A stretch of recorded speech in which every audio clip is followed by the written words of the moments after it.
Hello and welcome to Portfolio Matters, weekly markets checklist, week 204. And what an extraordinary couple of weeks it's been in precious metals. But before we get into it, Richard will read the disclaimer. Thank you, Keith. Everything discussed during the Portfolio Matters podcast is for informational purposes only and should not be considered as investment advice. Listeners should be aware that we will be discussing securities that we own or have a financial interest in. Please do your own research or consult a professional investment advisor before making any decisions regarding topics mentioned on the show. A full disclaimer can be found at the end. What have we got this week, Keith? Well, first of all, a bit of housekeeping. This We're recording this basically in between two ski trips for me, so it's going to be quite brief. Normal service will resume in 2 weeks' time. So, news. Well, the geopolitical upheaval continues. Last episode, we were concerned about Donald Trump actually using force to take over Greenland. Well, that has gone away. He used his Davos speech to withdraw his threat to seize Greenland by force and impose tariffs on anyone who opposed him. He's now apparently negotiating with Denmark for a long lease, and that threat has gone away. The yen has had a bad couple of weeks, although it's rallied in the past couple of days, as the Japanese Prime Minister has called early elections on the 8th of February, and she seeks a strong new mandate, which includes ending the era of excessive fiscal austerity, which you may have missed because I Austerity. have. Yeah. And she's When was proposed that? that's in Japan. She's saying, the extraordinary fiscal largesse of the last few years has been austerity, and she's proposing to suspend the 8% food consumption tax. Bond markets took fright, the yen fell, although the last couple of days the yen has rallied on the rumors of joint US-Japanese intervention to prop it up. If she goes ahead with cutting the consumption tax and increasing the fiscal deficit, it will keep on falling, full stop. Oil has risen. Actually, first of all, on fears that Trump will intervene in the Gulf. US carriers are heading there, but also recent winter storms have disrupted US oil production and reduced it by about 2 million barrels a day. But reminder, the IEA is forecasting a surplus of 3.6 million barrels a day throughout 2026. The EIA is forecasting that global inventories will keep on rising for the next 18 months. And chaos continues in the US, so the Democrats are threatening to withdraw support for the US budget over ICE raids in Minnesota, and that would cause a government shutdown as soon as this weekend. And prediction markets are saying there's an 80% chance that is going to happen. So it's difficult to see gold falling while we have such chaos. Economic news. So we'll take you through the economic data in due course. UK inflation rose to 3.4%, higher than forecast. Core was flat at 3.2. However, the NIESR and everyone is forecasting that UK inflation will fall towards the 2% target later this year. Truflation, though, shows that UK inflation is rising again, although it is below the official numbers. UK GDP growth was good in November, bouncing 0.3% month on month to 1.4% year on year as Jaguar Land Rover reopened after the cyber attack. But the January PMIs are strengthening. The UK economy appears to be stable, it's not deteriorating. We'll take you through the numbers in a bit. EU inflation fell to 1.9% in December. That's the latest, that's the final number. Core was at 2.3%. Economic sentiment appears to be strengthening. US GDP final number for Q3 was 4.4% annualized. The US economy is red hot. US CPI was flat at 2.7, core at 2.6. True inflation suggests US inflation continues to fall. The nowcasts portray an economy that is strong and strengthening. So, bottom line is, as we start the year, the world economy seems to be in a decent shape and there is no sign of a slowdown or recession. Some charts relating to the news: 80% chance of another US government shutdown by the weekend. Pretty shocking. The yen weakened and then strengthened on the back of possible intervention. Any intervention will not be able to stop a slide in the yen if they return to more fiscal incontinence. Japanese bond yields have continued to rise, although in the last couple of days they have strengthened. Again, unlike that, strengthening is unlikely to last if Um, you open the fiscal taps. and there's a very clear trend there, isn't there, Keith? It's been running for about 2 to 3 years. Yeah. Now, reminder, when I'm around and have time, we will be doing something on the possibility of a fiscal crisis in Japan. But apologies, I haven't had time to do it yet. Now, turning to Venezuela, remember that? That's seems like an age ago, but the US did intervene in Venezuela explicitly to get oil exports up. Well, they ain't so far. This is oil flows from Venezuela going nowhere.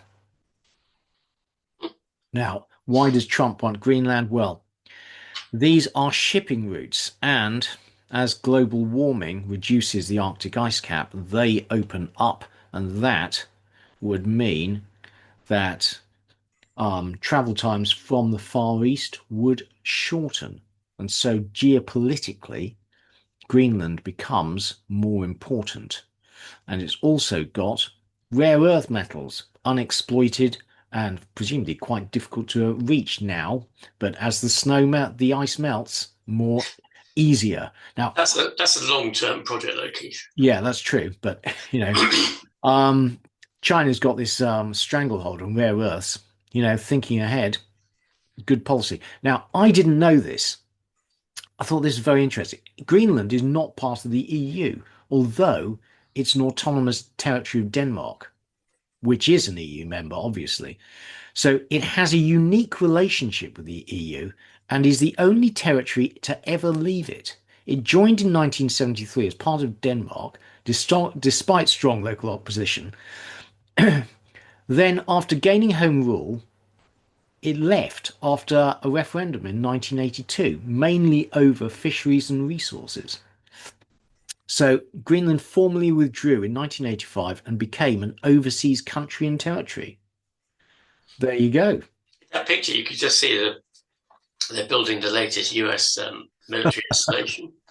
Yeah, I think they'll be building them everywhere under, 999-year leases, which, both sides will say they've won. So the dollar has been selling off, and all Trump's threats basically to against NATO, including tariffs against his allies, has led to fears that the dollar will no longer be a safe haven, and other countries will start selling down their US treasuries, of which they have enormous holdings. So Europe has 2.8 trillion of US treasuries. If it were to sell that, that would lead to further rises in US bond yields. There's no sign of it yet, though, because despite all the noise, the dollar system remains firmly intact. 50% of international payments remain in the dollar, and frankly, that has been growing rather than falling. And also, Donald Trump has proposed a board of peace to promote peacekeeping around the world, the which nobody serious has yet joined. But there you go. He's trying to replace the UN with his own entity. Market news. Well, equity markets grind higher, but interestingly, the Nasdaq is no longer leading. There seems to be a rotation into basic materials and precious metals. The dollar has been falling sharply. Yesterday, Donald Trump stated he is unconcerned by the fall, leading to sharper falls. And the markets are expecting further rate cuts and stimulus as Donald Trump, in Richard's words, he doesn't want the equity market to fall. And it seems that I've been skeptical about this all along, but frankly, I'm coming round to his view. Industrial metals continue to climb, tin up 25% in 2 weeks. Precious metals have gone exponential. We'll take you through the charts, but Richard has been absolutely right. Congratulations. So, silver looked like it couldn't continue, but it has. Over the past 10 days, or 2 weeks since we last reported, silver is up over 60%, and it's up again this morning. So, on to markets, Richard. Thank you, Keith. So now updated these numbers from the 1st of January 2026. So the FTSE All-World, actually, these indices have had a good month, haven't they? Up 3.73, 3.4 for FTSE All-World, FTSE All-Share and Stocks 600 in 1 month, which is an annualized return of an awful lot. S&P 500, nearly 2%. Russell, 7.5%. NASDAQ, 2.7, Hang Seng 8.4, Topics 3.7. Bitcoin, only very slightly up, and the pound up and the euro both up significantly, with the dollar index dropping quite a lot. And the VIX has risen, but it's still very low. So the market's had a very good start on the whole to the year, except the dollar, which has had a bad start. Yes. Which I think is also partly what Trump wants. So, well, that's something to bear in mind when we report the returns of all these precious metals and commodities, because they're generally denominated in dollars. Yeah, yeah. Indeed, yeah. So there's the All-World Equity Index, the All-Share Index, Stocks 600, S&P 500. Yeah, it is rising, but it does seem to be slow. That rise is slowing down. It's definitely flattening off at the moment, isn't it, Keith? Yeah. The NASDAQ Composite. Yeah, see, the NASDAQ is not reached its highs of October. No.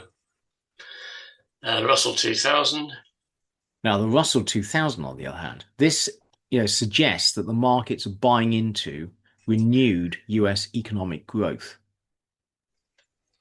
It does. Hang Seng. The Topics. Topics is probably getting chucked around by the currency gyrations. There's Bitcoin. Now, I think, this is just my personal view, I think Bitcoin is going to fall an awful long way from here. Yeah, I think it's really revealing the fact that everything is melting up except for Bitcoin. I think Bitcoin is a busted flush, basically. Yeah, I agree.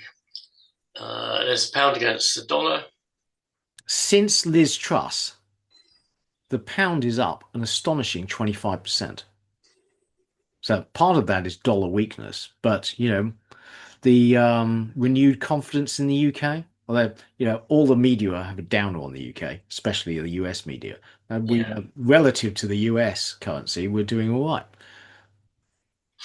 It baffles me really that it doesn't really there's this contradiction, isn't it? That the US currency is doing very poorly. Yeah.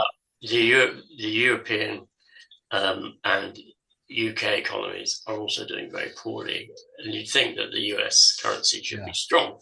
Yes. But of course, the US is undermining its position it's undermining itself, its own position. Yes. As the global reserve currency. Yeah. So there's the euro against the US dollar doing basically the same thing as the pound. The dollar index is just like fallen off a cliff, hasn't it? It has. Yeah. And it's also broken support, I believe, long-term support.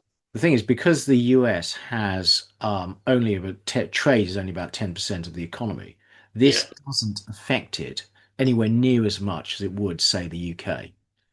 This would cause inflation in the UK. In the US, it doesn't really. Yes, that's right. So here's the VIX. Very, very low. Yeah, up, but still very low. Yeah. So, I think we're just going to have these forever, aren't we? Then my view is that the US Treasury and the Federal Reserve, between them, I don't know which one has the stronger hand in this, but they Yeah. support the US stock market because they can't afford for it to, the US economy can't afford for it to drop, and President Trump and indeed any incumbent president can't afford for it to drop. So it's not going to drop significantly, is my view. Well, the thing is, Richard, at some stage this game ends. We don't know how it ends, Uh, but you can't continue running 6.2% deficits indefinitely. it ends with a discontinuity, I think, Keith, Yeah. but when that might occur Yeah, is anybody's guess. absolutely. Yeah. So credit market is getting increasingly concerned by the hyperscalers, the big AI companies, and credit spreads have diverged Yeah. accordingly. And the problem is that they've got a lot of debt, but they're not cash generating.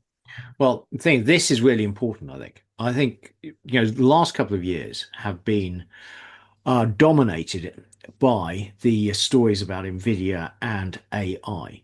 And we've seen the Nasdaq is no longer climbing, and Nvidia shares have stalled. I think that this year we are going to see a bursting of the AI bubble. So Yeah. at So some stage, the equity market will fall, so and my that may be a good entry point if you want to get into something else. But yeah, Yeah, I know what you mean, Keith. I'm slightly torn with this because I think if the AI bubble bursts, then it's curtains for the Nasdaq, isn't it? yeah. And I don't think that the government and the Federal Reserve, I don't think they can afford curtains for the Nasdaq. So I agree with you, but I'm not sure that I'm not sure there might be a policy response that sort of obviates it. Well, well, that will only occur if there's damage to the economy from the bursting of the bubble. But two things we have covered previously. A few episodes ago, we showed you the share price of Zoom. Their revenues went through the roof after the COVID pandemic, as predicted, but the share price collapsed because all the growth was already discounted in the price. And I think that's what's going to happen to Nvidia. Yeah, I think I'm not saying you're wrong at all, Keith. I just don't quite know how it's going to play out because there are Yeah. vested interests that may enable that may. I'm not being very articulate here, but I think it's a bit up in the air as to how Yeah. the US responds to that type of event. And the second chart I wanted to discuss is that during .com, when share prices collapsed, actually oil stocks and commodity stocks did okay. Oil stocks in particular continued to rise. Yeah, So falling tech stocks need not mean that the whole market collapses. this is very true. Yeah, And agreed. so, in the moment, precious metals, etc., are going to the moon. If there could just be sector rotation rather than Yeah, total collapse, and if the economy is strong, there's no real reason to see overall total collapse in the market. But excessive exuberance in tech, I think, goes at I some. think that's a very good point, Keith. I think um, if you look at sort of historically, some commodities generally have made up about 20% of the US equity market. Yeah. And now, currently, give or take, they make up somewhere between 2 and 4%. Don't know what the exact number is. So there's an awful lot of room for rotation to Mm. occur before the commodity sector becomes overvalued, in inverted commas. Retail investors bought the dip on Tuesday, their third largest trading day in a year, which is extraordinary, isn't it? Yeah. So this was when the equity market dipped because they feared that Trump was actually going to follow through on his threat to invade Greenland. And every dip is bought. Yeah. Yeah. Small caps have done. This is the Russell 2000, isn't it? Outperforming small caps have done very, very well. The Yeah. bull market is broadening, which is a little bit what you're saying, really, isn't it, Keith? It's possibly people moving out of the highly valued sectors and Yeah. diversing a little bit, causing this broadening. But it's absolutely extraordinary how long the high valuations of tech stocks can last once they go ex growth. I mean, Tesla is just absolutely extraordinary. If people believe the story, Yeah. Yeah. And equity allocations are continuing. So cash allocation now is just at 3.2%. Which is extraordinary. That is, it's yeah, very vulnerable, isn't it? it is. So moving on to commodities, well, it's been an absolutely extraordinary couple of weeks in commodities. Oil has had quite a big bounce on the back of continued tensions in the Middle East, plus winter storms, which have shut in production and disrupted energy distribution in the US. Gas has also risen strongly in Europe on the back of US production disruptions and the prospect of colder European weather. And the uranium market is back, bull market is back on. Congratulations to Richard. Actually, much congratulations to Richard because the whole commodity complex is moving up at a pace. Industrial metals generally positive. In fact, all of them were positive, but led by tin, up 25% in the past 2 weeks. Unbelievable. Precious metals. So last week we were talking about how, silver had gone parabolic and it couldn't possibly go any higher. And Richard was saying, well, it will. And he was dead right, up an astonishing 60% in the past 2 weeks. So moving on to energy commodities. Well, oil has had a good couple of weeks, up 7.4% for Brent to $68 a barrel. WTI up 6.1. Reminder, the backdrop is an oil glut. This is not going to last. Prediction. European natural gas futures up 40%, not good. US natural gas futures up 16%, not good. Coal up 1.4%. Uranium has started the year in a bull market, up 10%. Past couple of weeks, up 11%, 11, up 11.6% year to date. This is Brent up on Middle East fears and supply disruptions in the US. I don't think that's sustainable. We have a supply glut and global inventories are still rising. We'll take you through the data. This is WTI. Numbers specific to the oil market. Okay, so we have global inventory numbers for December. They show inventories still building 27 million barrels over the course of December, so almost a million barrels a day, not the 3.6 million barrels that the IEA are talking about. And I also noticed that the number for November was revised downwards. So perhaps the oil market is certainly oversupplied, but it is not over. We're not seeing the inventory builds of multi-million barrels a day.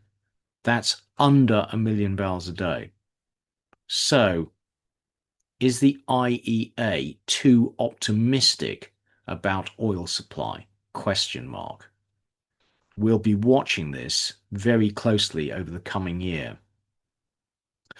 So in the US, we had a crude build of 14 million barrels over the past couple of weeks. So US market also oversupplied.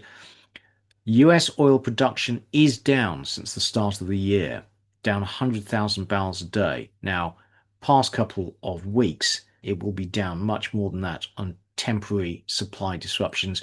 The Baker Hughes rig count rose by 2 and is pretty stable. So, US crude oil production remains very close to all-time highs. Let's see how it develops over the year. This is the EIA's forecast for world inventories, and we are in January 26, and they're forecasting it will continue to rise pretty much for the next 2 years. And it's difficult to see the oil price having a sustained rise while the world is oversupplied. And this is the IEA, and they're forecasting that right now inventory should be building by 4 million barrels a day, which is enormous. Now, we are not seeing that. Remember, a few years ago, everyone was forecasting that oil demand has peaked. Well, it ain't. And actually, when you look at the biggest contributor to demand growth last year, it was actually gasoline. And that's despite the EV revolution continuing apace in China. So expect oil demand to keep on growing. Forecasts are for 900,000 barrels a day in this year. And this is the forecast for the US oil production. It's forecast to have peaked. And that is behind my call for eventually surpluses disappear and us to get a bull market in oil. And the peak in US oil production is forecast to be permanent, i.e., US oil production starts falling forever from here. Now, reminder, since 2010, you've seen an absolutely enormous increase in US oil production from shale, and that has provided most of the marginal production in the world and kept the world well supplied in oil. Now that's declining. Where is the marginal production going to come from? And this is from Bison Interests, and he may be right, but so this is not advice or anything. But what he's saying is that oil tends to follow a commodity bull market last. So gold moves first, copper comes next, and then oil follows. Now, if and when the oil market falls back into balance, I expect oil to take off. But if the market is oversupplied this year, then it's difficult to see a sustained rise in the oil price. And we'll be watching the inventories throughout the year. Now, one of the things that's been puzzling is that oil equities have done okay despite a 20% fall in the oil price over the 2025. How sustainable is that? Javier Blas is saying that there will be a reckoning at some point, and unless you get a sustained rise in the oil price, then oil equities will have to fall. EU natural gas futures, not great. That's bad for inflation. UK, the same.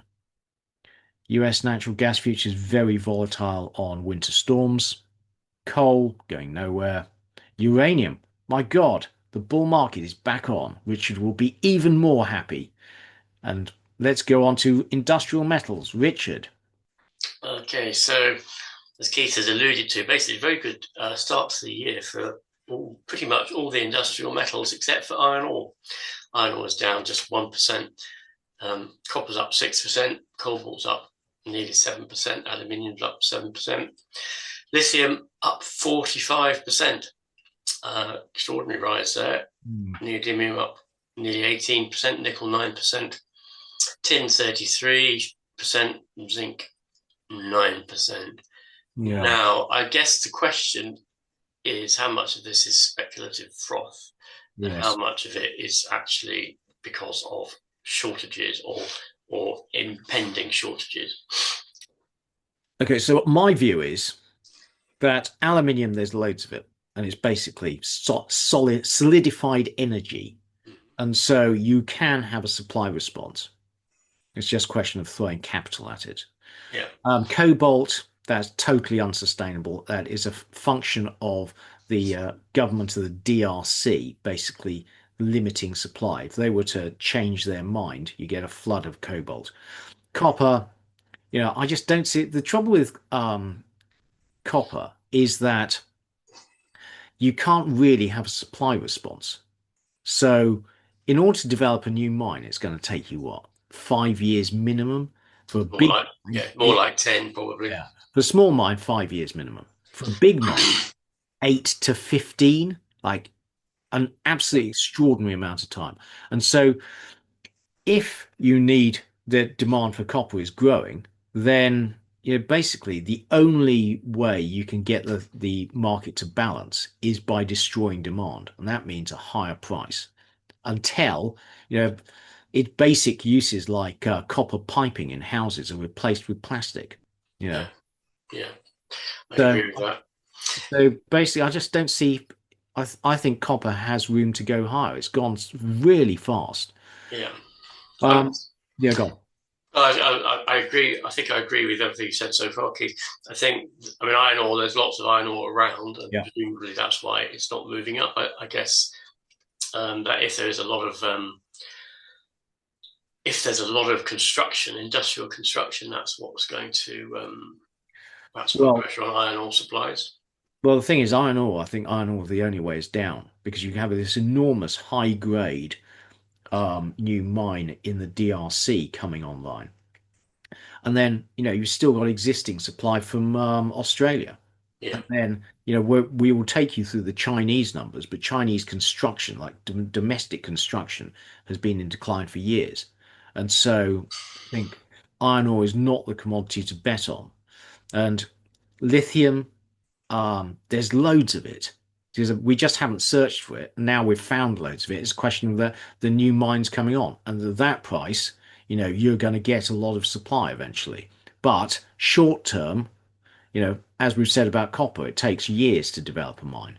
yeah. So, And the other issue here, I think, is that wrapped up in all of this is the sort of onshoring, stroke ownership of production, and production means being able to mine it as well. So yes, the removal of the vulnerability of the West, in fact, to China's domination of refining of many of these mm, minerals, yeah, and that has a sort of confusing influence on what's going on with prices relative to shortages as well as shifts in the production of these commodities. So I'm guessing that one of the fundamentals underlying this is the breaking down of the global supply chains and people reshoring their supply.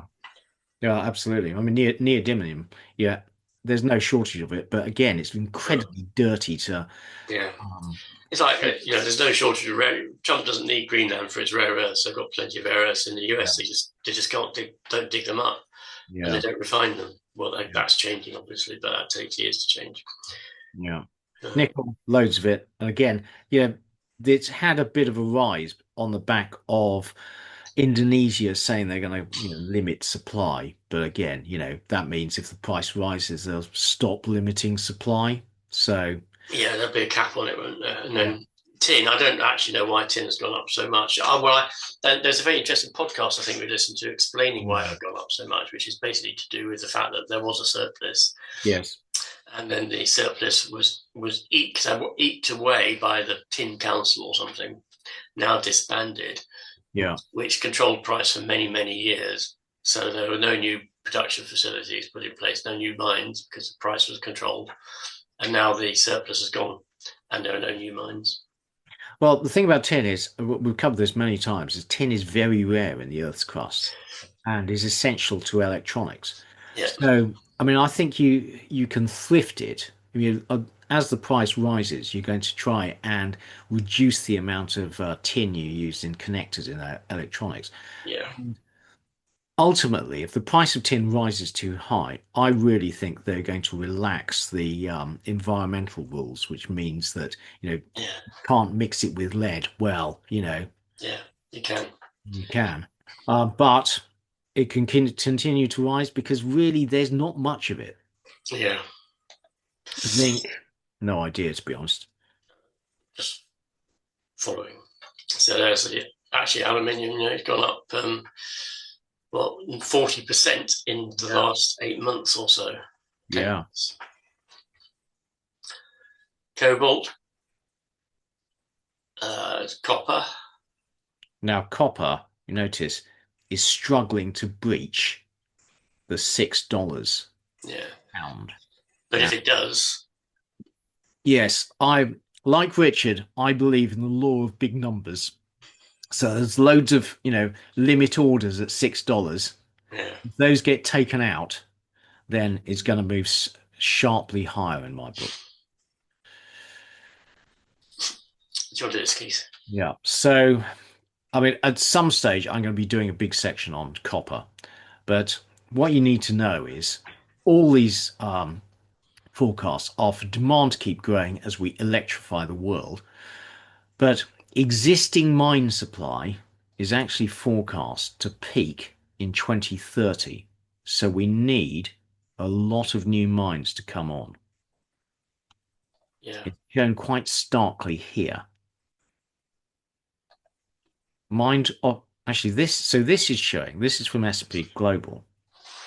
They're showing that actually existing mine supply will fall over the next 5 years and then continue falling. So everywhere, looking at the supply situation is not very good, and demand keeps on rising from AI, electronics, from everything. And also, it's not just demand from high-tech uses.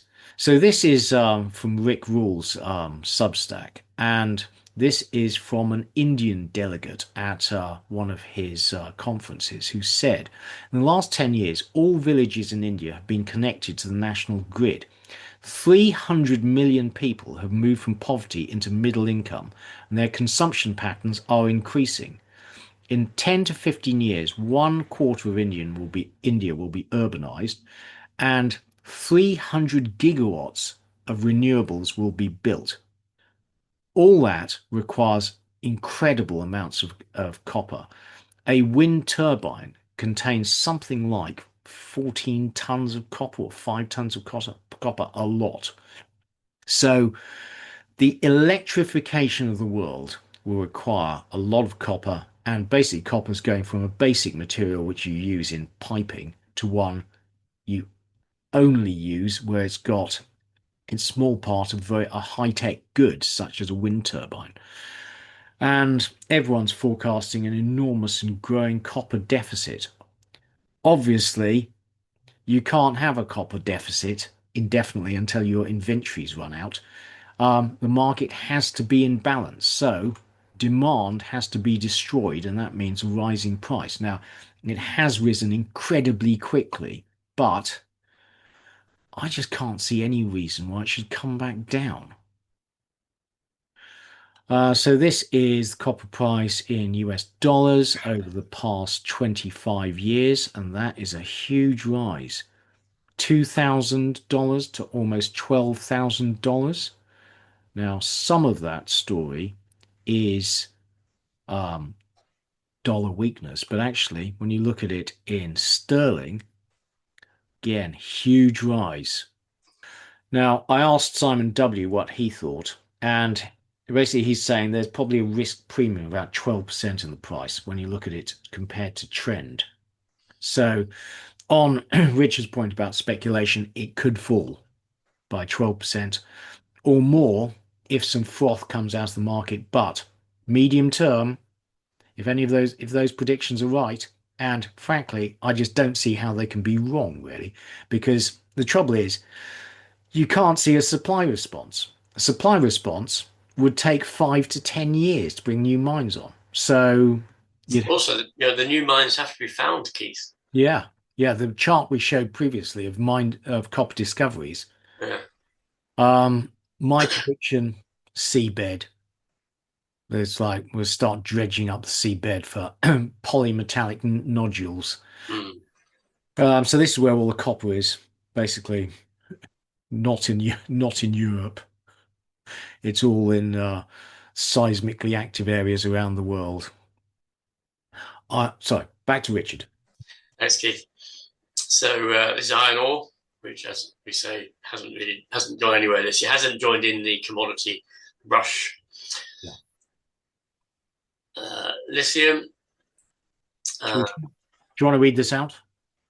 Yes, yeah, sure. So lithium carbonate futures surged past 170,000 Chinese yen per ton in January, with 30% gain since the start of the year, and it takes up to 2-year high. So strong demand for power storage coincides with an outlook of capped supply. Chinese authorities lowered export rebates for battery producers from April, driving manufacturers to front-run lithium orders. So a bit of front-running doesn't mean the price might be a bit volatile. Yeah. So there's a lot of ambitious bets on power data center infrastructure, high power storage spending, supporting the outlook for lithium and other battery metals, including, I suspect, vanadium, which we haven't looked at for quite a long time. True. And Beijing stating it's going to double EV charging capacity to 180 gigawatts by 2027. Interestingly, there's an article in the FT today about UK charging capacity, which needs to go up something like fivefold in the next few years in order to meet the government's target for electric vehicles. It's not going to happen, is it? Which is another reason why the oil demand projections are low. Anyway, sorry, a bit of an aside there. Yeah. Actually, as an aside, Richard, Yeah. so um, when we were hiking in the Lake District, I took our petrol car up to the Lake District, and my wife had to use a small little electric runaround to get to Birmingham. And this is the first time we normally charge it at home. This is the first time we'd taken it out on the um, general electric charging network. The bottom line is, it took her 8 hours to get home from Birmingham because a lot of it, it's got a funny charger, and a lot of the charging stations just didn't work. And actually, I ended up coming down and rescuing her in the petrol car. So EVs not great, frankly. No, they've got a way to go yet, haven't they? Yeah. And also, if we have a few cold winters, the lithium batteries don't work well in the cold, do they? As we know, and they have to be heated and so forth. So there are some technological problems. Interestingly, of course, there's the silver solid state battery, which Really? seems to be much more have a much higher charging capacity, higher capacity, but uses quite a lot of silver, of which Yeah. there is a shortage. Yeah. Well, at this price, Richard, I don't think you're going to see silver batteries anytime soon. And it's just another pressure on the material, I think, Keith. Yeah. So there's neodymium Yeah. and nickel, which has shot up Yeah. significantly in the last couple of months. So basically, have a read.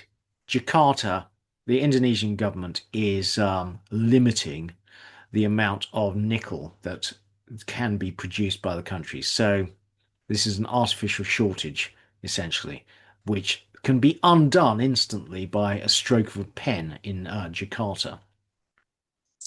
And there's tin. Yeah, wow. You have to think that that's yeah, unsustainable, question mark. Yeah, don't know, Keith. I Mm. think we've had a lot of unsustainable things We that have have. sustained for a long time since we started doing portfolio matters. And I've been absolutely wrong on every single one of them, I think. And Anyway, here we have zinc, which is up 40% since May as well. So rising metal prices historically have tended to result in higher inflation, in higher 5-year inflation expectations. So one might expect inflation expectations to increase. yes, this is not good, actually. The massive rises in metals prices do have real effects in the economy. Yeah, So, especially when it's across the board. yeah, absolutely. Not great. So moving on to precious metals. So year to date, so January gold's up 22%, silver, as Keith has said, 61%, platinum 30%, rhodium 17%, palladium 20%. And I guess the question on everybody's lips is, when is this going to stop? Yeah.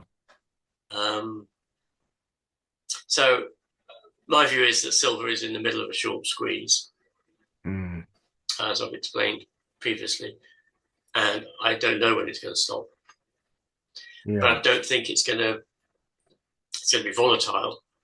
I don't think it's going to go back to its previous ranges, and I have no idea where it will stop.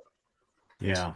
Um, The thing is, what you know about bear squeezes is that they accelerate to a point. And yeah, generally, so you make your most money by holding it right to the end, And in previous bull markets, you've had rises, and this is from memory, of about 60% in 5 days. Now, you've had 37% over the past 2 weeks, and it's rising every day. And if you go back a couple of years, Keith, when silver was $20 an ounce, Yeah. it's gone up five more than fivefold. Yeah. There's some, and obviously a lot of that is over the recent past.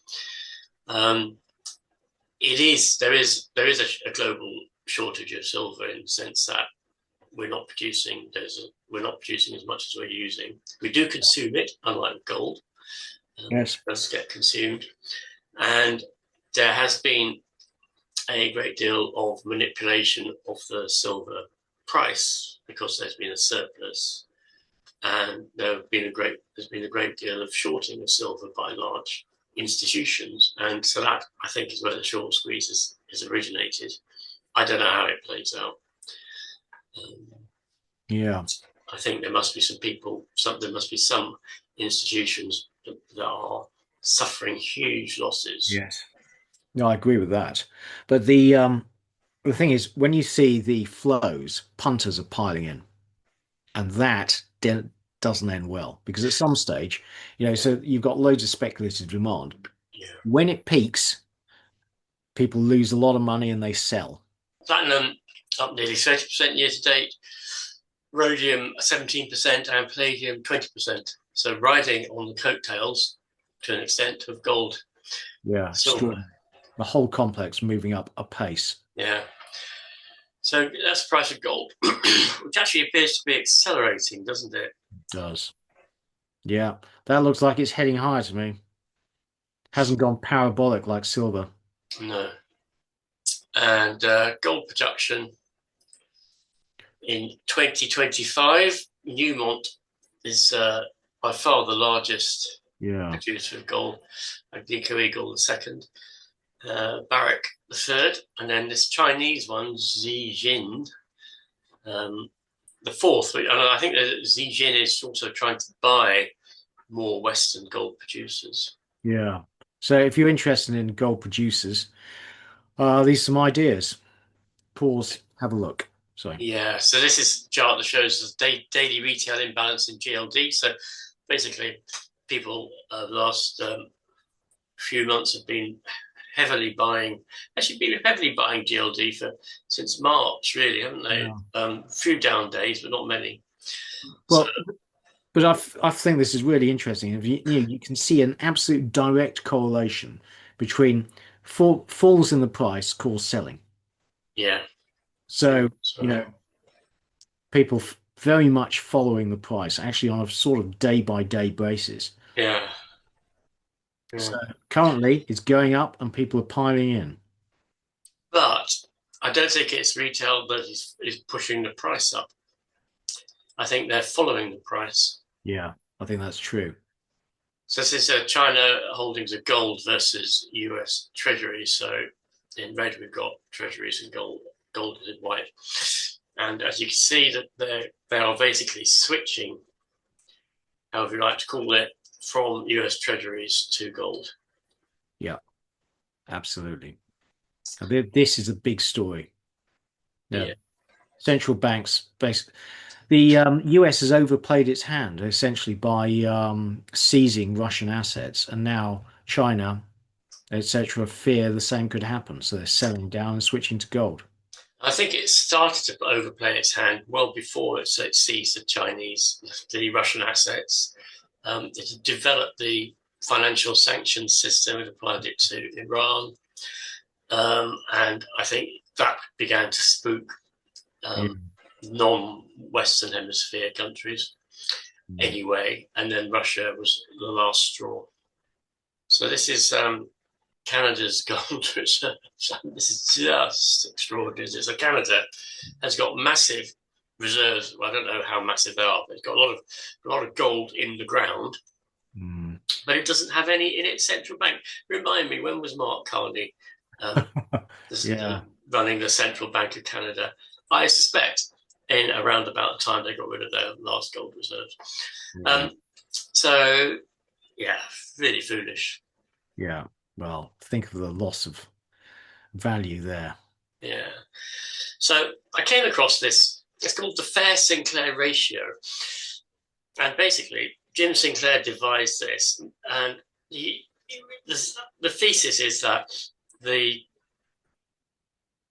the peak of a gold price can be calculated as the um, price that gold needs to be in order that the US is 272 million ounces of gold backs 100% the overseas held treasuries. Mm. And you can see that the spot gold price, which is sort of orange, and the ratio is in blue. You can see that every so often, this is from 1960 or so, 1965, every so often the price of gold touches the blue line, but Mm. usually it's below it. Certainly since the mid 1990s, it's been below it. If you look at the foreign held treasuries now, it's about 8 trillion per that chart that Keith put up earlier. And the US has 272 million ounces of gold.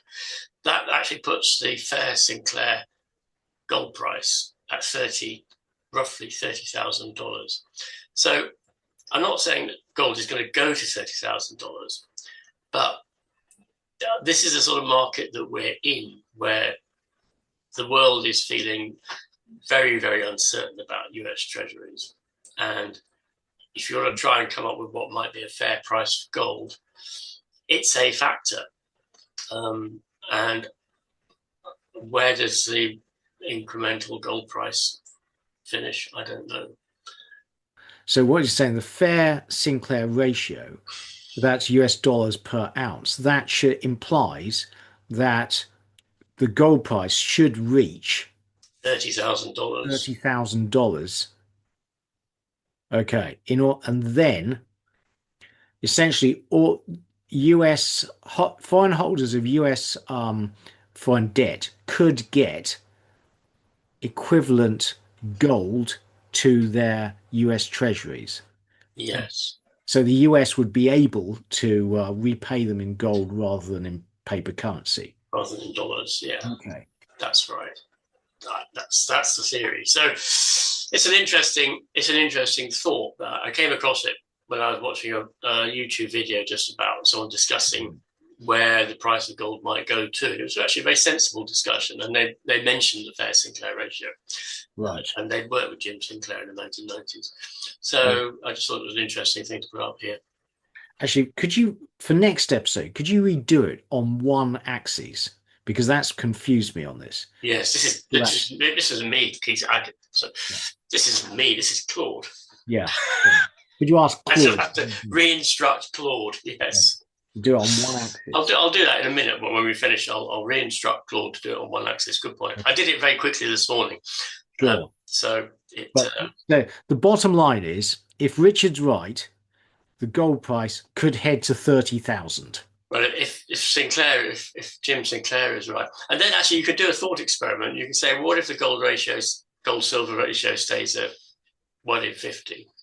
And I'm not a fan of the gold silver ratio because I think it's a spurious artificial calculation. Yeah. But then that gives you so. I mean, I'm not a fan of it. But the other point is that if gold does this, silver will probably move up in some form of sympathetic move. So that's the chart of silver, which is currently going parabolic. Unbelievable. Incredible. Yeah, how much higher can it go? Yeah. The answer is much higher than I expected. I just think it's really sort of in uncharted territory, and it might stop at this point. It might fall back. It might go up. It's just very, very difficult to project. Yeah. So in 2025, industrial demand for silver fell 3.8%. But partly actually as a result of the continued thrifting of silver in solar panels, where it's getting more and more efficient. Yeah.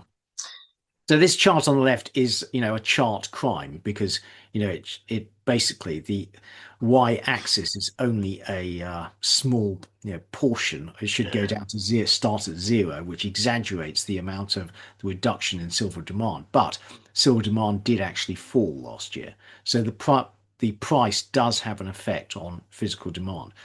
And what we're saying is that the yeah. rise in the silver price is because it is seen as a monetary metal rather than as an industrial metal by the market currently. I think that's right. I think that's starting to creep into the thinking, isn't it? Yeah. And that's platinum. I mean, there's an industrial reason for platinum to be going up, which is catalytic converters aren't going to be a thing of the past as quickly as Mhm. the market thought they were. So demand is going to stay higher for longer, Yeah. and rhodium and palladium. I think palladium is the same as platinum in terms of its use in catalytic converters. Yeah. Jewelry. Jewelry prices are going to go through the roof. The cost of Yeah, your wedding ring. It's a good job we bought ours many years ago, Richard. yeah.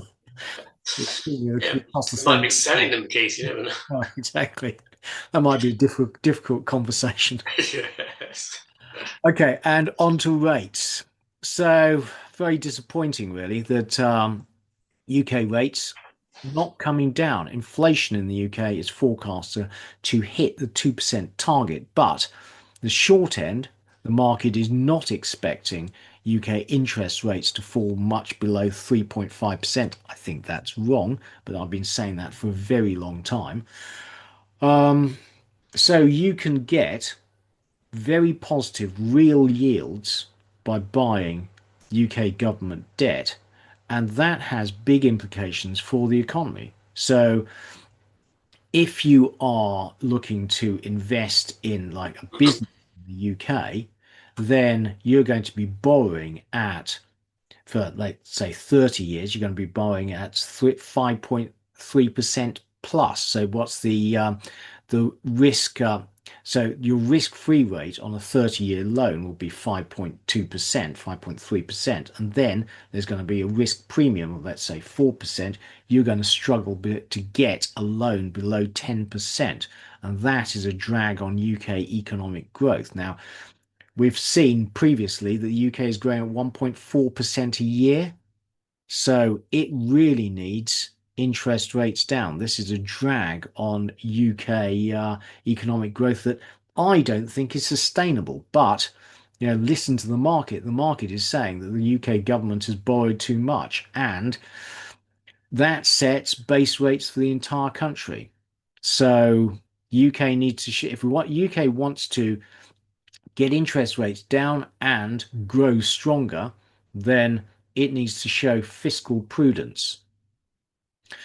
US, sadly, the same thing. The US yield curve is refusing to come down even as inflation drops because the deficit is out of control. The markets are basically saying that they're concerned about global government debt, and if you want to borrow from them long term, they're going to charge you a risk premium. So we talk about government bonds being the risk-free rate. Well, it ain't risk-free, is what the market is saying. I think that's the big sea change, isn't it? It used to be the risk-free rate. The risk was low, but now the economy is so large. In the case of the UK, anyway, the economy can't actually necessarily support them, and in the US, they've completely undermined their credibility. Yeah. Well, I mean, I got this totally wrong over the last couple of years, and but I'm fine. I'm finally. It takes me a while coming around to Richard's way of thinking, and above all, what I've learned is listen to the markets. What the market is telling you, well, rather than what I think it should do.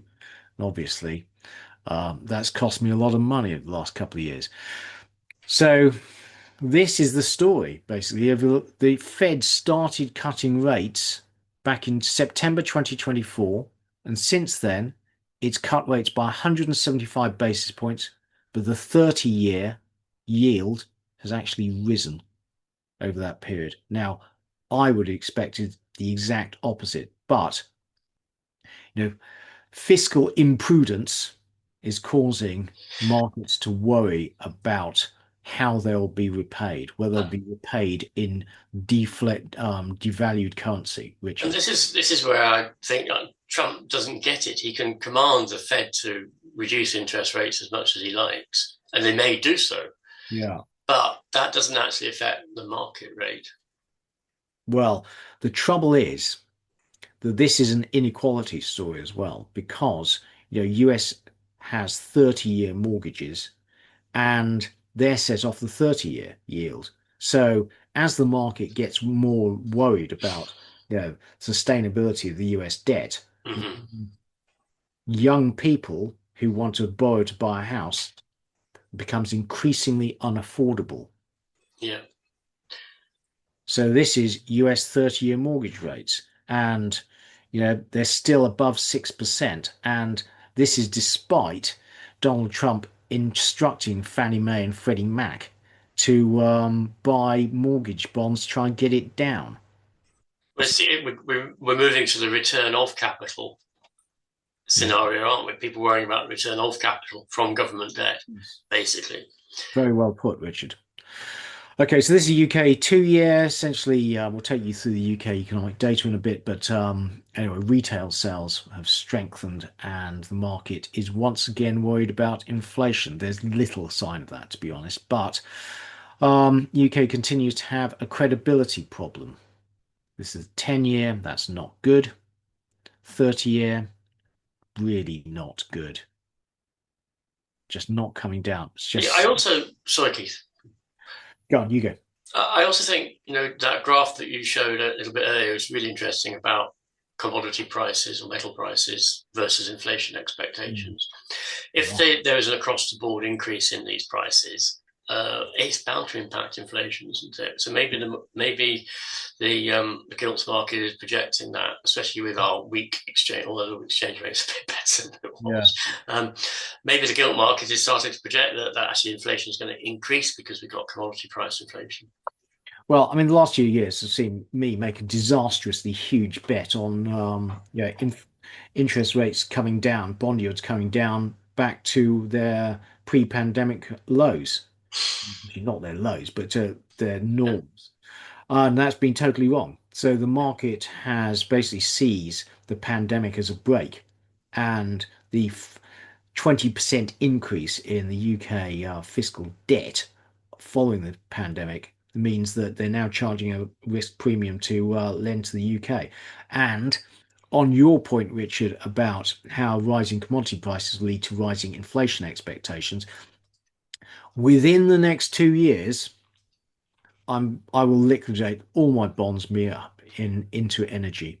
So I think at some stage, when the oil market comes back into balance, and then where's marginal supply going to come from? It's going to be like copper, because previously, how shale changed the oil market was it changed it from taking 5 years to find and develop a new well and produce marginal supply to just going and drilling some more wells around the corner. So you had turned from basically an exploration and production play to a manufacturing play, essentially. And now that has peaked.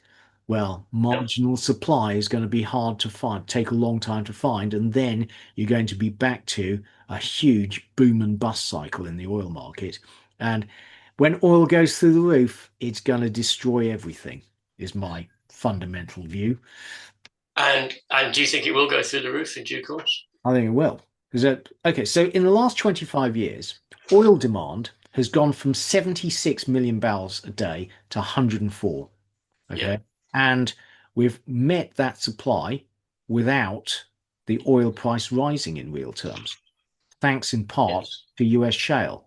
Now, going forward, the US is in decline. Where's the marginal production going to come from? You're going to have to find a lot more oil. So, as long as demand keeps rising, I think oil price goes to the moon, frankly, and that kills the economy. It always does. Yeah. So you're back to like boom and bust, and so we've had this 20 years where US shale has basically supported the world economy, in my view. Anyway, that's the digression. Back to rates. So US 10 year, you know. still well above 4%, not coming down. Donald Trump is, showing no signs of fiscal prudence. And we are awaiting the US Supreme Court ruling on tariffs. So the US deficit has been reined in slightly by tariffs. What's he going to do if the Supreme Court rules them illegal? I suspect he's going to find another way of putting them on. But he could also just open the taps and increase the deficit to what, 7.5%. So this is UK 10-year versus US, and basically the more on premium is rising again, sadly. German 10-year, The German 10 years sort of broken out against this March high, hasn't it? yeah, well, not coming down. Yeah, everywhere used to have negative real yields, now Yeah. positive. Italy, Greece, finally Japan. I said, Japan, if the Prime Minister wins the election and follows through with her campaign promise to cut the food tax and increase the fiscal deficit, then there's no stopping this. Okay, so on to current investment themes and essentially no change. So the themes we're looking at are AI and monetary debasement, commodity scarcity, energy abundance, peace in Ukraine, question mark, geopolitical uncertainty, and the end of Pax Americana. That's very much come into focus the last couple of weeks. Finally, financial deregulation, going through them very quickly because not much has changed. But I would say that this line used to read the Mag 7 are rising relentlessly. I've now changed that to have risen relentlessly on hopes for profits. Now, at some stage, those profits growth starts to slow. And are we there yet? Clearly, the market is increasingly concerned about the profitability of AI infrastructure spending, as we showed you that chart earlier. So, what I notice is Nvidia is sort of topping out. So, let's see. Let's see how the next round of quarterly profits announcements goes for the Mag 7. So monetary debasement, I mean, just look at the charts we've shown you. It is going through the roof. Um, what's really interesting is Bitcoin. Bitcoin is not proving a safe haven. What's the point of it, frankly? So I think the problem with Bitcoin hit, particularly at this point, Keith, is that it's just as vulnerable to US sanctions as treasuries, because all the US needs to do is go and disrupt the servers of some country, and they can't access Bitcoin anymore. Uh, Yeah. and it is, and it doesn't really matter if you've got it in your whatever, that drive thing, because you still can't access it. Yeah.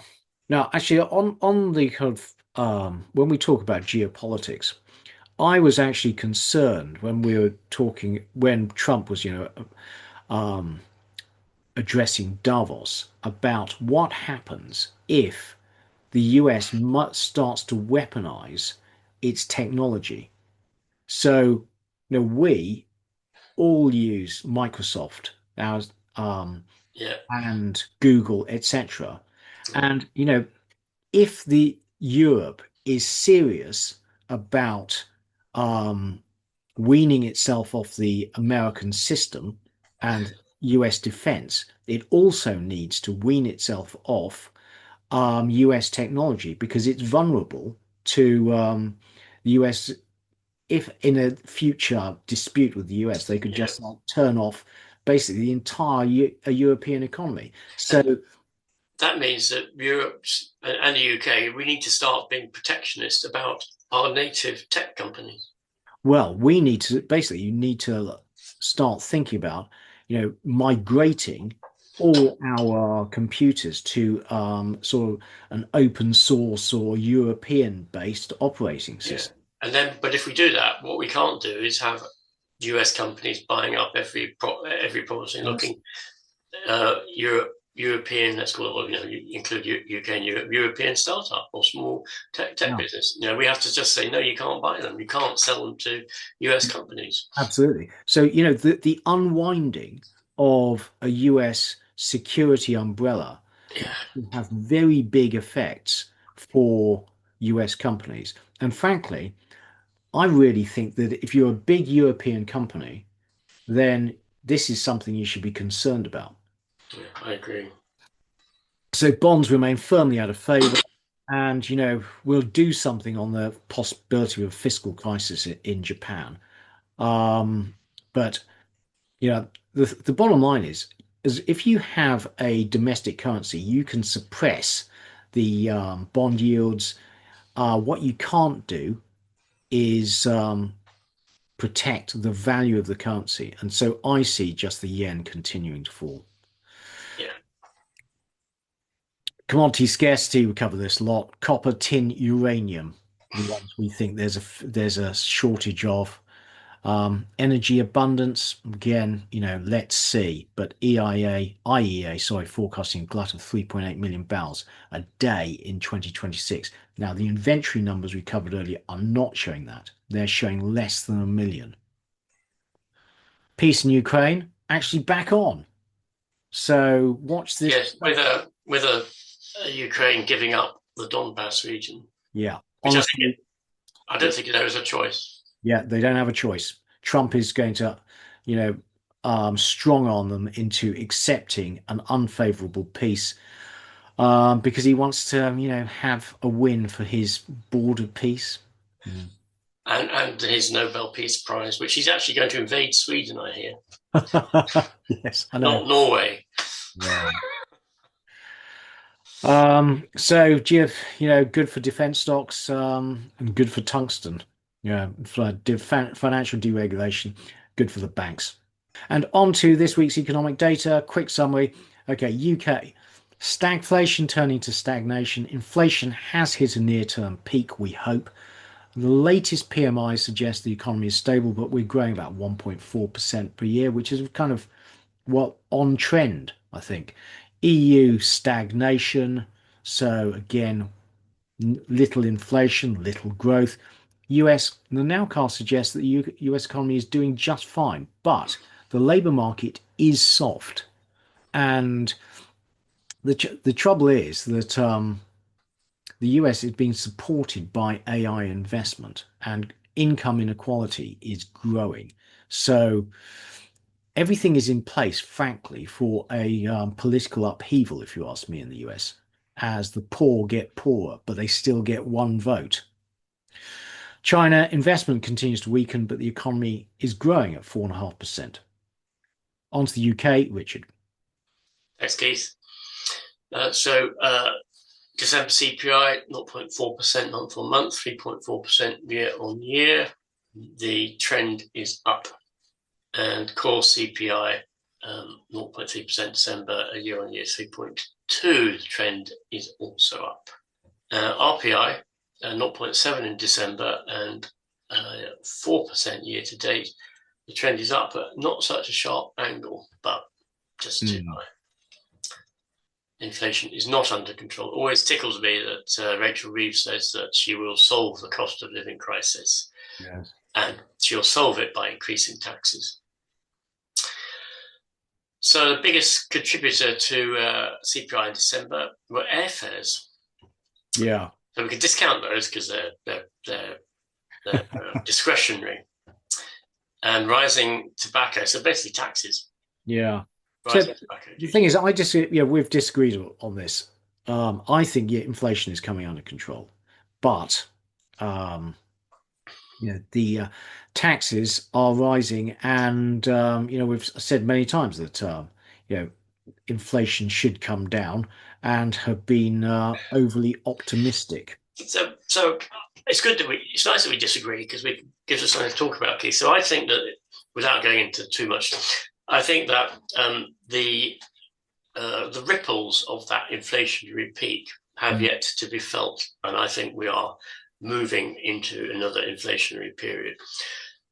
And I think that increasing commodity prices be a sort of harbinger of that. Now, I don't say I'm completely right, but my concern is that's what's actually going to happen.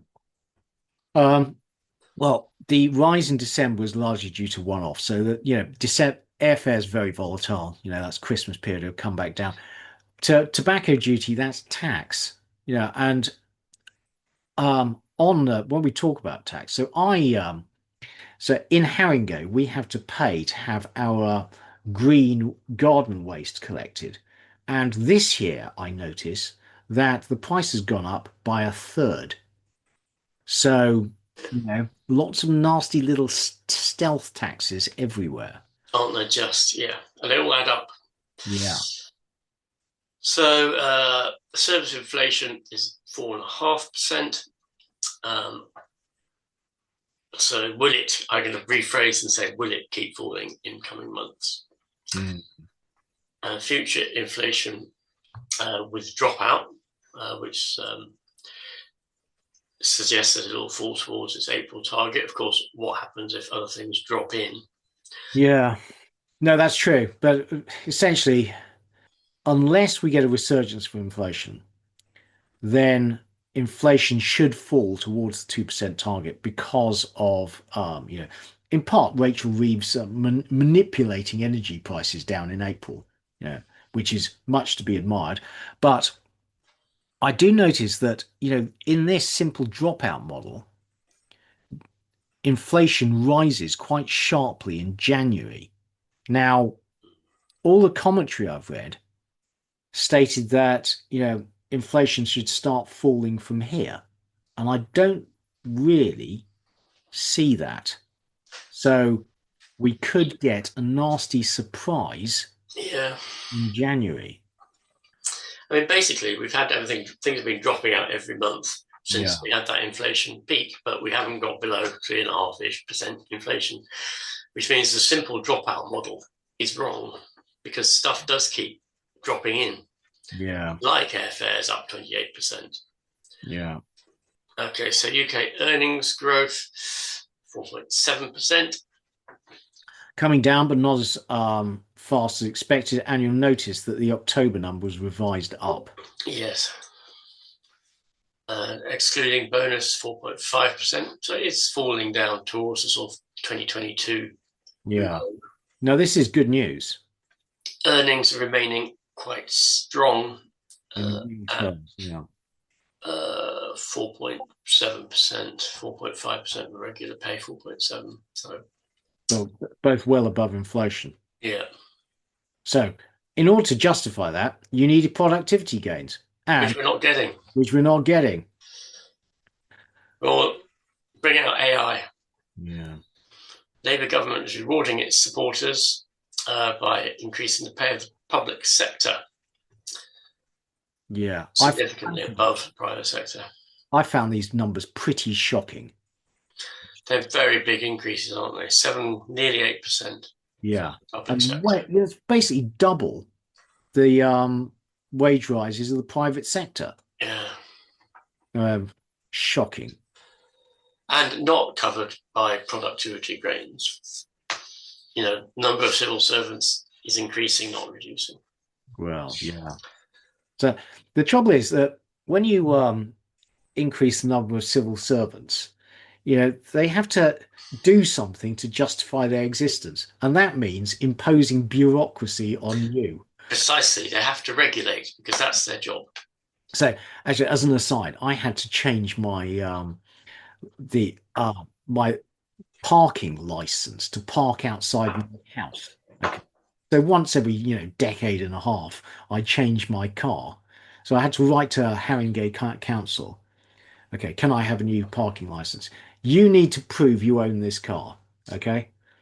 And so then followed 6 weeks of like back and forth as I sent every receipt known to man until eventually I had to write to the head of Haringey Council saying, this is silly. Yeah. The But what? DVLA, the DVLA think I own this car. Why doesn't Haringey think I own? Yeah.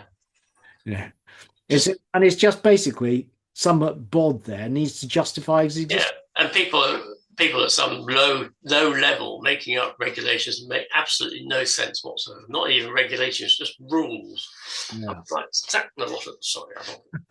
Well, the thing is, Rachel Reeves wants to get growth up, but first thing she needs to do is fire a lot of these public servants whose only role in life is to gum up the system and stop you doing stuff. Anyway, rant over. Sorry. don't apologise, Keith. UK unemployment, UK employment is fine, isn't it? We're okay. Well, yeah, you say that, Richard. Okay, so this is a 3 month employment change to November, up 82,000. Okay, so how come HMRC payrolls are down 78,000 over the period? That's a good question. Oh. I don't know, Keith. How come? Because our statistics are rubbish. I don't know. Yeah, no, I'm afraid you're right. So well, that's suggesting that unemployment is going up, Yeah. as is the UK claimant count. Yep. Although, again, the numbers are so unreliable. Yeah, and it's over Christmas, and it's Yeah. Yeah. Who knows? UK GDP. I mean, let's put up the bunting. It's at 1 point bit%. Yeah. Well, that's we at least it's growth. Yeah. Well, it's growth if you believe the inflation numbers. Yes. Um, That's a particularly cynical statement, Richard. Anyway. UK retail sales month on month, 0.4%, and year on year, 2.5%, if you believe the inflation numbers. I won't say any more though. Industrial production up 1.1% in November and 2.3% year on year. Yeah. So big revisions upwards over the past couple of months. And that's mainly Jaguar Land Rover, we believe, but also other basic metals, etc. So But Ed Miliband is sorting that out, isn't he? Because he's ensuring that all of our metal manufacturing goes bust. yeah. Yeah. I'd like to sort Ed Miliband out actually. On his drive to impoverish the country. I mean, he's already intellectually impoverishing it, and he's now seeking to impoverish it financially. Why doesn't Starmer sack him? Well, the thing is, when you look at, let's not go into this, Richard. We could go into the Green Party, etc. There's a chunk of the electorate who want to don't want any growth at all. I don't understand. UK construction output year-on-year fell 1.1% in November. Yeah. So this is normally a harbinger of an economic slowdown. Yeah, is this because the house building program is going so well? Yeah, exactly. Now, as we talked about last episode, it's uneconomic to build in London anymore. UK balance of trade is, what do you say? It's like ghastly. Well, suggests the economy is actually doing well because whenever the economy is doing well, we import a load of stuff. Yeah, but it's not balanced, is it? No. It should be balanced. Well, we need to build more flats in Docklands to sell to the Singaporeans to, balance our trade. We need a capital inflow to offset our trade imbalance. We need to reduce our energy costs so that our manufacturing industry can start to thrive again. Mm. Does Ed Miliband watch this podcast? No. He should do. Have you emailed it to his parliamentary email account? What we need to do is sell, ecological smugness certificates to the rest of the world. We are like net zero, and Yes. it's like carbon Well, certificates. We should nice sell. idea, Keith, but we can't afford to produce them. Yeah. I don't think we could write them out longhand on sheets of toilet paper. Yes. Carry on. UK Top quality analysis here. UK CBI business optimism improving. Manufacturing PMI is a big positive jump, which, as Keith says, quite possibly due to Jaguar Land Rover getting over their ghastly cyber attack. Services PMI is also looking quite strong. It is, yeah. No, that's a big jump. And there's a composite PMI. Yeah, again, rising. So, latest data for January suggests the UK economy actually resilient. Yeah. It's PSBR, which is, of course, the real problem in this country. Our borrowing is just so great, so inexorable. Yeah, but great news. For once, we've actually beaten forecasts and under borrowed. Wow. Hurrah, only 11.6 billion in 1 month. Economic surprise index. Carl, Richard, this is good news, 6.8, massive rise. We're outperforming very low for assumptions, expectations. Right, okay. I'm sure you're. It's indeed job postings index. It looks like it's sort of flattened out, doesn't it, at around this level, although it was down for the week. Yeah. Well, our initial optimism with, that we'd reached a bottom and it was turning up. Well, Yeah, and actually, the point is that is 25% below pre-pandemic levels for Indeed job postings. it is, isn't it? Yeah, That's a bad, bad number. yeah. UK wage growth 4.3% as advertised.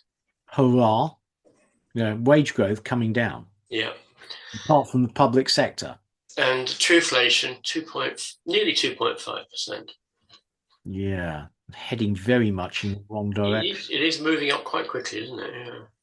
And the UK budget includes 5.8% real terms cut to unprotected departments, including prisons. The prison system is a complete mess. Courts, complete mess. Probation, complete mess. Adult and children's social care. I think some of that is more debatable. And are they really going to do this? I guess is the question. And the answer is Yeah. We all know the answer, actually, So basically, either the UK economy grows more strongly than expected and bails us out, or taxes are going to keep on rising. Because one thing is this Labour government is absolutely incapable of cutting costs. yeah. And consumer confidence up for young people, down for the rest Yeah. of us. I thought this was really interesting. So the BBC are ascribing this to falling interest rates. Mm-hmm. So falling interest rates means, housing affordability improves, whereas old people obviously they get less income on their savings. Seems a bit too good to be true, that. But Yeah. It sounds like looking for an answer as opposed to really understanding what was going on, which is probably quite complicated. mm, Everywhere spending on social care all over the world is rising and public investment is falling. yeah, that this is just going to get worse. Mm. German working age population is now in decline. So you have to invest in robotics and AI, but not US Yeah. Or in robotics, euthanasia. homegrown robotics and AI. Yeah. You can't invest in that, Keith. Yeah. You heard it here first. Euthanasia clinics. AI is disrupting jobs most severely in the UK, possibly.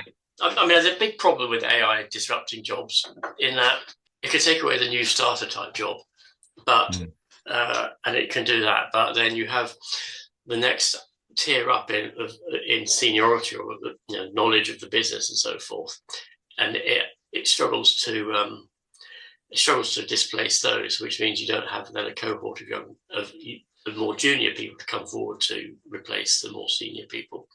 Yeah. And that's a good example of that is in computer programming. It's replacing junior programmers. Well, who are going to be the senior programmers of the future if there aren't any junior programmers?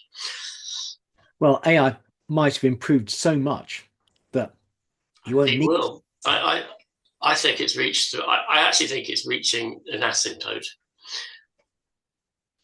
Well, what do you mean by that? Its sort of rate of improvement is Right, leveling off.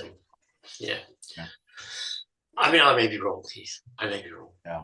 Well, when I get a chance, I'm going to dissect a very skeptical piece on, how good is AI really?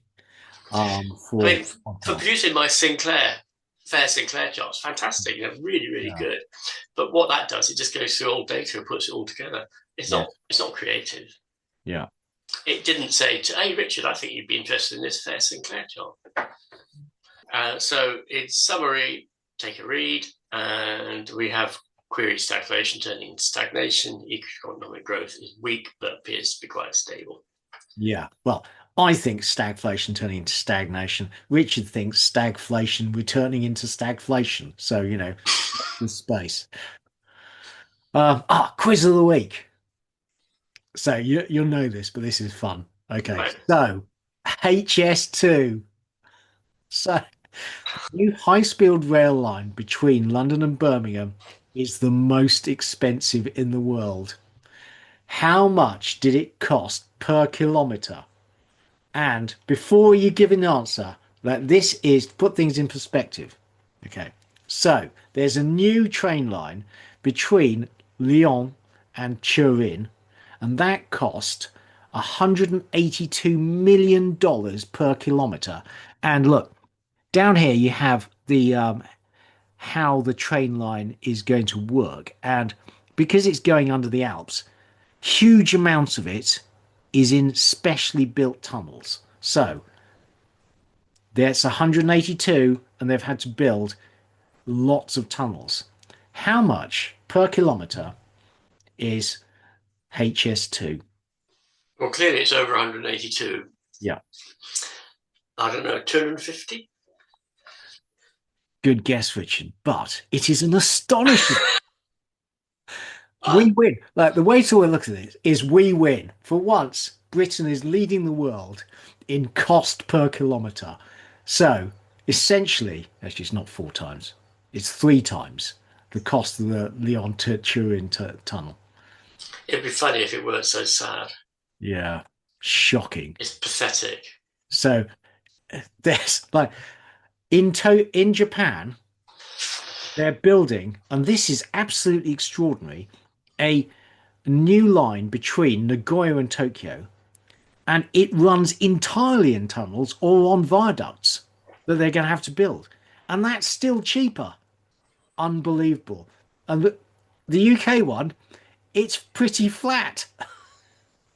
Yeah, but they don't have bats in Japan, Keith. I think you have to be fair here. Yeah. We could catch every bat in the country and gild it and still save money. And so here you go. Ah, It's pathetic. doesn't it make you proud?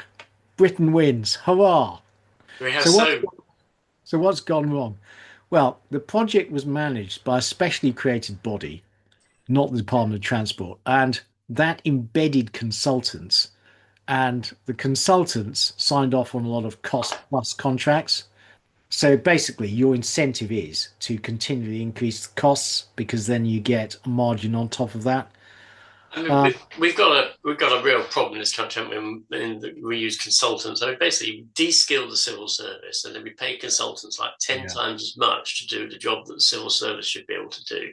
It's yeah, completely disgraceful, and it's all as a result of saying it wasn't my fault; it was the consultants. It's pathetic. Our politicians are pathetic, and all of these consultant firms, they just need to be they need to be not employed anymore, and we need to recruit the people, high caliber people, into the civil service and yeah, pay them appropriately. yeah, I mean, consultancy is a scam. yeah, Gordon Brown. God, don't get me started. yeah. Well, the look at it another way. That's been a huge stimulus to the UK. Think of it instead. It's like we've just been paying Government dig stimulus. holes. Dig holes. That's a good idea. Yeah, The economy would be so much worse if we hadn't done it. yeah, exactly. You look on the bright side, Richard. Yeah, you're quite right, Keith. Right, onto the EU. So, ah, inflation in the EU was revised down to 1.9%. So, actually below target in December. Core 2.3. Now, of course, gas prices are rising. So, will that last? And actually, they're rising sharply in the UK as well. On Richard's point, that would be a resurgence in inflation. Not good. Industrial production, like the UK. actually resilient to higher energy costs, up 2.5% year on year. That's good. Construction output, not great, just like the UK. Again, higher interest rates, they discourage long-term investment. So you're going to struggle. Both the construction sectors on both sides of the channel are going to be struggling as interest rates are structurally higher than they were. And that means house prices have to come down? Question mark. Balance of trade. EU pays its way in the world, unlike the UK. Economic optimism index is improving. Citigroup economic surprise index fading a bit. German job postings. Actually, the labour market has ceased deteriorating, I think you can say. Wages, this is concerning for the ECB, rising again. Now, previously, we've said that market is assuming that the next ECB rate move will be up. Well, that's not good, this rise in wages. Turning to France, France is not doing well. Labour market continuing to deteriorate, wages growing at 1.1%. EU summary, well, basically stagnation, really. Low growth, low inflation. On to the US, Richard. Thank you, Keith. So, US quarter GDP growth, 4.4%. Magnificent. Yeah. CPI 0.3% and year on year 2.7%. Not bad. Yeah, the trouble is nobody believes these numbers, sadly. Yeah. Core CPI 0.3% and 2.6% year on year. Contribution to excess annual US core inflation basically is now all about goods, excluding autos. Yeah. And shelter inflation is still falling, continue to add to disinflationary pressures in the coming months. And Goldman Sachs forecasting US core CPI will be 2% in 2026 with real GDP growth of 2.9%. Very healthy. Very healthy. So the US PCE month on month 0.2 and year on year 2.8%. Core PCE 0.2 and 2.8% again. PPI month on month 0.2% and 3% year on year. Yeah, and you'd say that's trending up a bit, wouldn't you? It is a bit, isn't it? Yeah. And metals prices, input prices are going to be rising, I'd have thought. Yeah. Core PPI month on month 0.2 and 2.7 year on year. Retail sales up 3.3% in November. Strong. Yeah, strong. Personal income month on month 0.3% in November. Very good. And personal spending month on month was 0.5% in November. Again, spending outstripping income. Yeah. And industrial production month on month 0.4% and year on year 2% in November. Durable goods orders 5.3%, well ahead of expectations in November. Manufacturing PMI nearly 52 in January. And services PMI 52.5. Yeah, so basically no deterioration. No. It's solid. And Not great, but it's solid. Composite, likewise. The Conference Board leading index is 97.9. So, yeah. So this is very much manufacturing led, and it's just been calling recession for a long time now. Yeah. It's just wrong. Yeah. Um, Michigan's consumer sentiment at 56, which is a bit above expectations. US Conference Board consumer confidence at 84 in January, which is below expectations and quite a sharp dip. Yeah, so two very contradictory surveys. Yeah. We've had this all the way through with the US, haven't we? And it's just basically sailed on.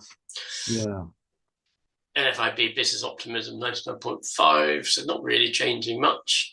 Well, actually not changing at all. The housing market index 37, which is below expectations and still in its downward trend. Well, not surprising given high interest rates. Yeah. Mortgage rates. Initial jobless claims, 200,000, low and staying low. Yep. So no sustained increase in unemployment claims. Although, of course, you only have 6 months and then you drop out. So Yeah, that's true. Continuing jobless claims, 1.85 million. Again, looking quite healthy, actually. Indeed, jobs postings, is it starting to move up? yeah, Indeed, wage growth continuing to fall. Link up jobs postings falling. yeah, Dallas Fed economic weekly GDP 2.3. Atlanta now 5.4.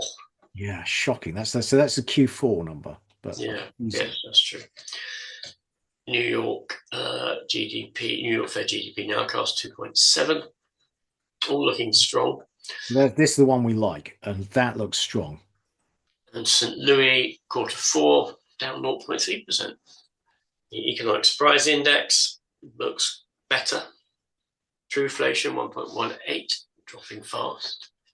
And inequality continuing to rise, top 10%, 49% of computer spending versus 37% for the bottom 80%. Yeah, I found this number really shocking. Yeah, Actually, it's a huge discrepancy, isn't it? Unstable. this is a recipe for revolution. Yeah. And wealth of the top two is that Americans. As a percentage of national income is 12%. I mean, it's amazing, isn't it? This is Jeff Bezos and Elon Musk, is it? Yeah, I don't know, but a few billionaires own 12% of US economy. This is a gilded age. So tech spending is ensuring the US economy continues to grow. And you can see all that spending that is on major infrastructure projects. So Yeah, tech capex is enormous. US IT investment is at an all-time high. I mean, it is the new battlefront. it is. Now, the thing is, as we've talked about, last week, I think the pace of growth of IT spending has to slow because we're just running out of components. Yeah. So, and everything else is weakening. Mm. Yeah, I Yeah. think there's assumptions about, the strength of IT investment may be wrong. Yes, you may be right, Keith. Private non-residential construction spending is falling. Yeah, so not great. Investment is really all about IT. Everything else Yeah. is weakening. Yeah. And the US personal savings rates is also falling. I mean, it's not desperately low, but it's not great either. Yeah, It's but desperately low in comparison to 1921, 2021. yeah, but so essentially, a lot of people are living beyond their means. Yeah. And they're spending everything they earn. Cash freight index is continuing to fall. So physical goods demand is weak, although retail sales were up, weren't they? So Yeah. inconsistency there. And this is showing the cumulative receipts outlay surplus deficit for the fiscal year for the US Treasury, for the US government. So have a look at that. Well, the point is, Richard, in the first 3 months of the year, the fiscal deficit actually fell by 15% to still an enormous 602 billion. So tariffs are cutting the US deficit. Yeah. And college educated job losses are rising. White collar slowdown. Yeah. Hitting 4 year degrees. It's not So good. so 25% of US unemployed people have degrees, 4-year degrees. That's astonishing. And a big student loan to go with it.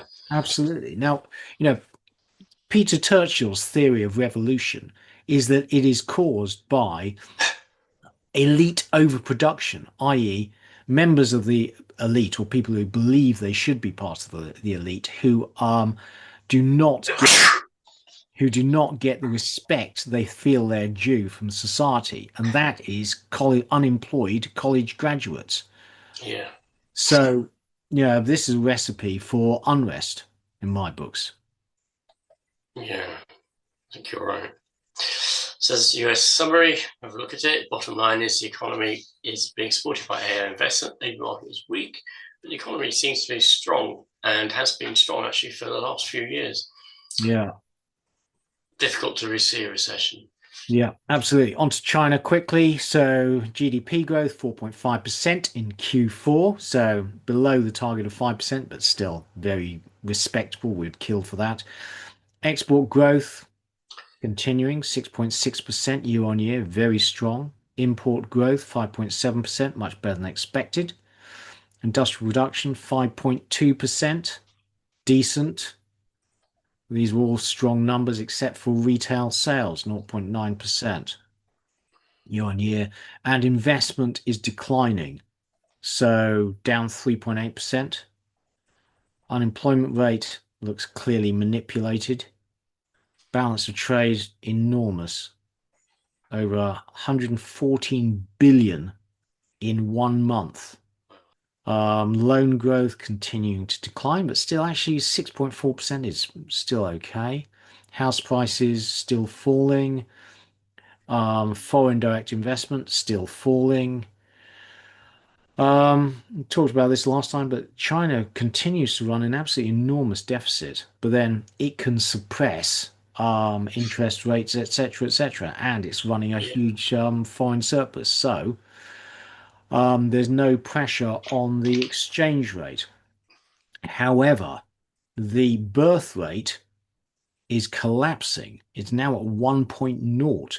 It's like 20% below that of Japan. Japan's got 1.2. So China is going to be shrinking pretty soon. yeah, Well, sorry, it's shrinking already. It's been shrinking for 4 years, and the pace of decline is accelerating. So, medium term, that has big implications for the world economy because China has, I thought this is a great chart, by the way.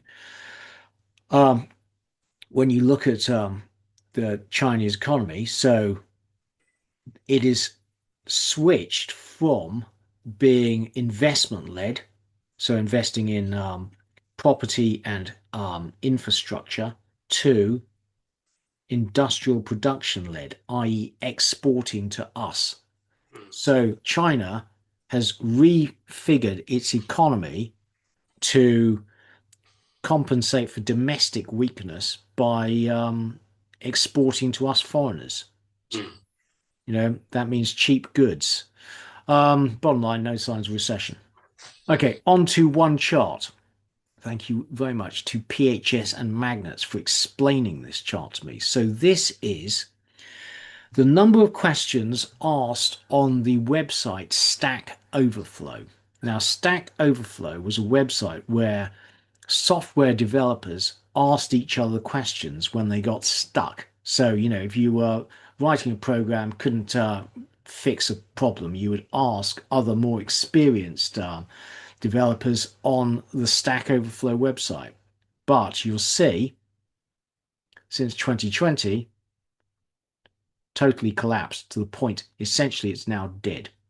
And the reason is they no longer post a question on the website would take a while for you to get an answer. You go straight to ChatGPT or Claude. Yeah, So, you know, AI revolution is here. It's just, it started in programming. This is a pattern you're going to see increasingly in other areas of the economy. And onto inflation watch, Richard. hey Keith. So UK CPI 3.4 in December, 3 core 3.2, RPI 4.2, interest rate. So all of those up, most of those up, and interest rate 3.75 down. Isn't that a bit of a contradiction? You could ask yourself. Hmm. US CPI 2.7, core 2.7, interest rates down. I'm sure that the US is doing some form of QE at the moment. I think it's just not very easy to spot how it's doing it. The EU 1.9% in December, 2.3, sorry, the EU CPI 1.9, core 2.3, interest rates unchanged. And in Japan, CPI 2.1, core 2.4, interest rates on the way up, but very low. And it's doing Yeah, but QE. it's really notable how far down Japanese inflation has come. That's quite a big drop. We'll show you a chart in a second. So one thing I got totally wrong, and it's cost me a lot of money, is the fact that I thought falling inflation would mean falling long bond yields, and it's not. Essentially, the market is now saying it's concerned about, fiscal balances. Yeah, So, falling inflation has not brought long bond yields down, yeah, sadly. So this is Japanese inflation. Are we headed back to, lower inflation with much higher long bond yields? yeah. And that has implications for economic growth and investment, frankly. So disinflation continues and forecasts do so throughout 2026. Okay, so we'll do one section this week, which I've been putting on. So, um, we've talked previously about how wealth inequality is affecting young people. And in the US, housing is unaffordable. So the solid line is the home price to income ratio. You'll see how much is it massively increased, doubled since, my parents' generation. And you now have to pay out 40% of the median salary to afford a mortgage. So no wonder young people are unhappy. You have to have a salary of $105,000 a year to qualify for a mortgage in the US or on the median house. And so the home affordability index, basically what happened was house prices have shot up during the pandemic and then not come down despite higher interest rates, and that has destroyed housing affordability. But asset prices are sticky on the way down, and that is despite the fact that houses are getting smaller. So rather than reduce the prices of the houses they're building, home builders in the US are making them smaller. Rents are also high. Over the last 30 years, rental inflation has outstripped wage inflation. Not great. UK is even worse when it comes to affordability. In the US, we're talking about 5 times. In the UK, it's five times plus. When you look at the US heat map compared to the UK heat map, housing multiples are much higher in the UK. As a result, lots of US young people have basically given up any hope of buying a house.